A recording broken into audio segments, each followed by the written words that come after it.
All right, so we're going to try to do this graphing the functions, and this is where we're going to also label the vertex and axis of symmetry, and we're going to use this problem right here, this very first one.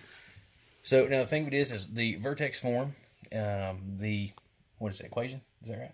Yep, okay, the equation is y equals a in parentheses x minus h squared plus k. Now, key things here to remember is that the a is the slope, or how steep this is going to be. The h factor is how far it is on the x-axis.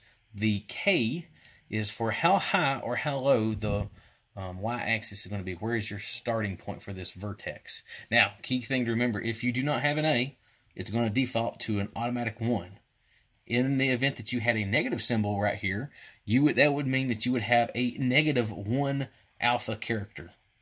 So let's go ahead and start putting this down and see what we have. So the equation here is y equals, in parentheses, x plus 2 squared equals, oh, not equals, minus 3, my bad. No biggie. Yeah, that's what we've got this whiteboard for here. So let's go ahead and identify our a, our h, and our k value. With this right here, since we have no alpha value listed, right out the gate, it's going to be the number 1.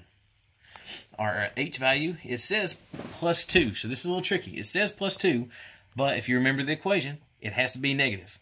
So with that, what that is equivalent to, that's equivalent to saying minus 2 in parentheses, so it will be a -2. And then our k value is -3.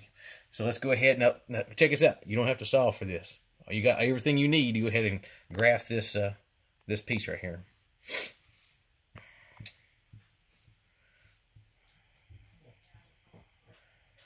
These things are absolutely amazing. You got to love these lines. So you go ahead and you get your lines, you get them drawn on there. And let me throw one more up here just for good measure. So since our k value is -3, we're going to start down here on -3. But keep in mind, that's going to be how high or how low. What we need to do is use our h value over here. It's -2. That means this is going to be where do you start at on that x-axis. K is just for the y, which is up and down. H is for left to right. So let's go over here and find our -2. Okay. So whenever you look at -2 and then -3, this is where our vertex, that's the starting point.